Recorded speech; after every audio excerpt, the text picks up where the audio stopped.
Assalamualaikum warahmatullahi wabarakatuh.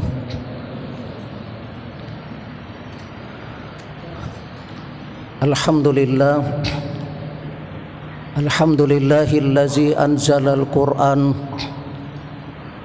hudan linnasi wa bayyinatin minal huda wal furqan.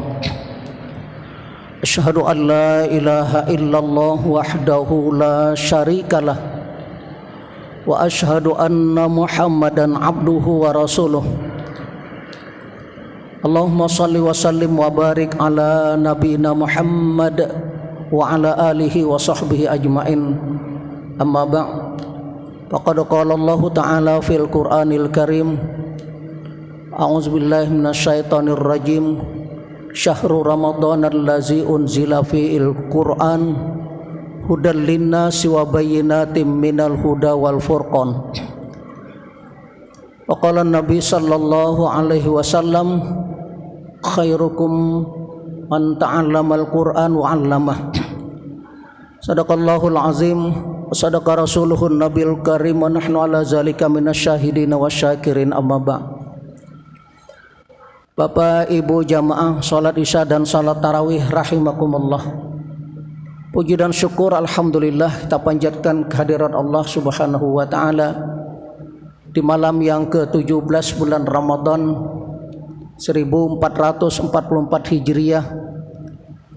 Kembali kita bisa menghadiri majelis yang mulia ini untuk sama-sama melaksanakan ibadah kepada Allah Subhanahu wa taala.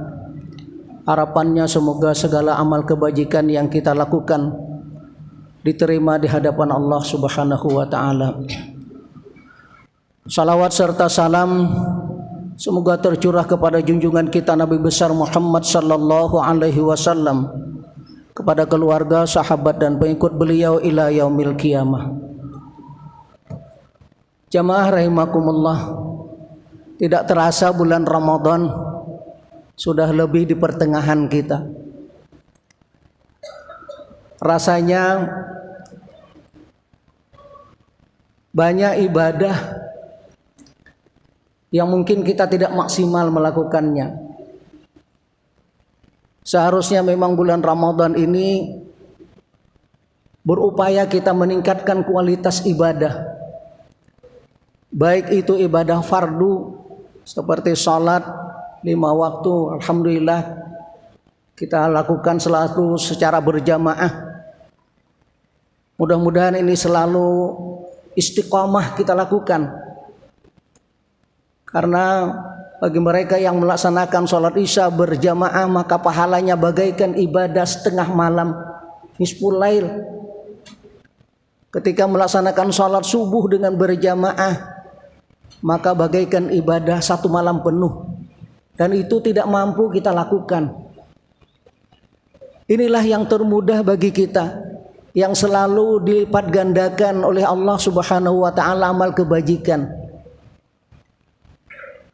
Kemudian kita berusaha melaksanakan sholat qiyamul lail, padahal sudah mungkin seharian menahan haus, lapar, dahaga, mungkin mengantuk. Itulah ujian iman bagi kita, dan peluang ini diberikan khusus di bulan Ramadan. Man qama ramadana imanan wahtisaban ghufira lahu ma taqaddama min zambi. Barang siapa yang melaksanakan qiyamul lail, salat tarawih di bulan Ramadan, maka akan diampuni dosanya yang telah lalu. Demikian pula kita berusaha untuk bagi yang berkemampuan sedikit menyisihkan hartanya di jalan Allah, baik itu untuk kegiatan majlis ta'lim, kegiatan berbuka puasa, ataupun membantu keluarga-keluarga yang terdekat yang diingatkan dalam Al-Quran, zawil kurba wal yatama wal masakin. Ini yang paling penting, 3 hal ini. Keluarga dekat, orang-orang fakir miskin, penting kita lakukan terutama di bulan Ramadan. Rasulullah menggambarkan beliau bagaikan angin, hembusan angin, sangat dermawan beliau di bulan Ramadan. Maka di bulan Ramadan juga kita berusaha untuk memperbanyak bacaan Al-Quran. Dan kita yakini Al-Quran nanti akan memberikan syafaat kepada kita di yaumil kiamah nanti. Jamaah rahimakumullah. Ketika Rasulullah Shallallahu Alaihi Wasallam pada usia kurang lebih menginjak 40 tahun, beliau banyak bersamadi di Gua Hira, mengasingkan diri karena penduduk kaum kafir Quraisy yang sudah beliau tidak mampu melihat kebobrokan, kemusyrikan dan akhlak yang tidak terbendung lagi. Maka beliau banyak mengasingkan diri di Gua Hira. Suatu ketika datang seorang laki-laki yang berpakaian serba putih, yang itu tidak pernah dilihat oleh beliau. Langsung mengajarkan kepada beliau, Iqra, bacalah engkau hai Muhammad, Iqra, sampai 3 kali. Iqra. Ma'ana biqari, saya tidak bisa, kata Rasulullah, membaca. Memang beliau tidak belajar. Baru dituntunkan, Iqra bismi rabbikal ladzi khalaq, khalaqal insana min 'alaq. Iqra wa rabbukal akram, allazi 'allama bil qalam. Ayat ini didikan yang pertama untuk kita sering-sering membaca kejadian alam, membaca kejadian diri kita dari proses yang sangat hina yang di dalam Al-Quran disebutkan, summa khalaqnan nutfata 'alaqatan fa khalaqnal 'alaqata mudghah fa khalaqnal mudghata izaman fa kasawnal izama lahma. Kita dijadikan dari setetes air mani yang bercampur, kemudian 40 hari menjadi segumpal darah, alaqah. Kemudian 40 hari lagi menjadi tulang belulang. Kemudian 3 kali proses dari segumpal darah menjadi segumpal daging ditambah menjadi bertulang belulang, 3 kali 40 hari atau alias 4 bulan ditiupkan roh, hiduplah seorang janin. Ketika itu kita ditanya, alastu birabbikum, maka kita berkata, qalu bala syahidna, benar ya Allah, engkau adalah Tuhan kami. Kita bersaksi bahwa kita siap untuk menerima amanah yang berat ini, untuk beribadah kepada Allah Subhanahu wa ta'ala. Ketika itu Rasulullah pulang dalam keadaan sangat gemetar, sangat takut, karena dalam kondisi yang tidak pernah bertemu dengan seorang laki-laki berpakaian serba putih. Tetapi sangat bijaksananya Siti Khadijah mengayumi beliau, menselimuti, menasihati. Maka dalam kondisi itulah, menurut catatan sejarah, para ulama berpendapat itulah yang terjadi pada 17 Ramadan. Dari sini dapat kita simpulkan bahwa pada dasarnya memang Al-Quran itu yang pertama diturunkan dari Lauhil Mahfuz ke Baitul Izzah atau ke langit pertama, langit dunia. Itu secara keseluruhan, mungkin bahasa kita dari juz 1 sampai juz 30. Semua sudah diturunkan dari Lauhil Mahfuz ke langit pertama, yaitu dibuktikan dengan surah Al-Qadar, inna anzalnahu fi lailatul qadr wa ma adraka ma lailatul qadr lailatul qadri khairum min alfi syahr tanazzalul malaikatu warruhu fiha biizni rabbihim min kulli salamun hiya hatta matla'il fajr. Ini pendapat yang pertama Walaupun dari kata al-qadar ada 3 kali diulang-ulang, kalau dia 7, 3 kali 7. Inna anzalnahu fi lailatul qadar.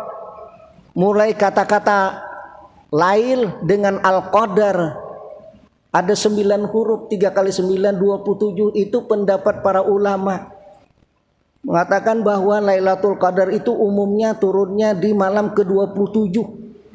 Dan itulah turunnya Al-Quran juga. Kemudian Al-Quran diturunkan secara berangsur selama kurang lebih 22 tahun, 2 bulan 22 hari, atau kurang lebih 23 tahun Rasulullah menerima Al-Quran ini secara berangsur-angsur. Itu diperkuat dari Al-Quran surah Al-Imran ayat 3. Nazzala alaikal kitaba bil haqq musaddiqan lima baina yadayhi wa anzalat taurata wal injil. Dia menurunkan kitab Al-Quran kepada Muhammad yang mengandung kebenaran, membenarkan kitab sebelumnya, dan menurunkan kitab Taurat dan Injil. Dari ini sangat jelas bahwa Allah juga menurunkan kitab Taurat dan kitab Injil. Tetapi apa yang terjadi di dalam Injil yang ada sekarang, yang bahwa di dalam Injil disebutkan, dalam Al-Quran diperkuat bahwa Nabi Isa itu tidak dibunuh. Wa ma qatalu wa ma salabu walakin syubbiha lahum. Bahwa Nabi Isa itu tidak dibunuh, tidak disalib, dan tidak diserup, walakin syubbiha lahum, tetapi Allah menserupakan. Itulah bahwa terkadang mereka berkata sebagai penebus dosa umatnya. Dalam Al-Quran sangat jelas, wala taziru waziratu wizra ukhra. Tidak ada dosa keturunan. Nabi Adam misalnya memakan buah khuldi, kita tidak mendapatkan dosa dari Nabi Adam. Andaikan orang tua kita berzina, kemudian lahir kita, tetap kita ini dalam keadaan suci. Rasulullah Shallallahu Alaihi Wasallam menjelaskan bahwa kullu mauludin yuladu alal fitrah. Setiap anak yang lahir itu dalam keadaan suci. Yang berdosa itu orang tuanya, bukan anaknya.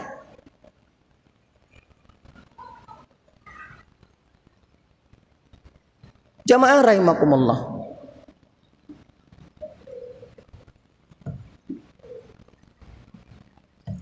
Betapa keagungan Al-Quran sangat banyak manfaatnya bagi kita. Bagi kita yang mau memperbanyak bacaan Al-Quran di bulan Ramadan.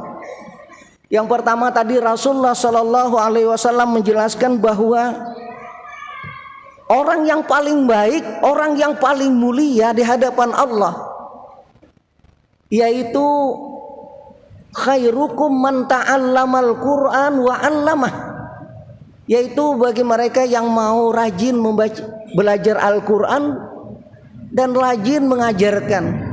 Kita punya anak cucu, kalau ada punya cucu, seharusnya kita yang pertama mengajarkan surah Al-Fatihah. Kalau enggak minta lagi cucu, ya jangan ke guru ngaji terus. Kita yang pertama dulu ngajarkan surah Al-Fatihah itu. Karena betapa nanti dia membaca Al-Quran, khususnya salat 5 waktu, pasti dia membaca surah Al-Fatihah. Dan itu investasi kita. Kemudian yang kedua, bahwa orang yang banyak membaca Al-Quran, maka orang tuanya nanti akan dipakaikan mahkota, pakaian kebesaran, kebanggaan, kaget nanti orang tua. Dari mana hadiah ini didapatkan? Itulah hadiah dari anak-anak yang saleh. Kita yang tua ini jangan menganggap tidak punya orang tua. Orang tua kita sudah berada di alam barzah. Tolong didoakan. Ya, setidak-tidaknya bacaan Al-Quran yang kita hadiahkan. Jamaah rahimakumullah, sangat beruntunglah bagi orang tua yang punya anaknya, anak yang soleh dan solehah, yang masih mau mendoakan, yang masih mau mencintai Al-Quran dan berusaha untuk banyak-banyak memperdalam Al-Quran. Tentunya kita mencintai Al-Quran sekaligus berusaha mentadaburi Al-Quran dan berusaha mengamalkannya dalam kehidupan sehari-hari. Itulah warisan terbesar dari Rasulullah Sallallahu Alaihi Wasallam. Beliau mengatakan, taraktu fikum amraini lan tadillu abada, kitaballah wa sunnati rasulik. Jamaah rahimakumullah, demikian mungkin yang dapat kami sampaikan. Segala kesalahan dan kilapan kami mohon maaf. Assalamualaikum warahmatullahi wabarakatuh.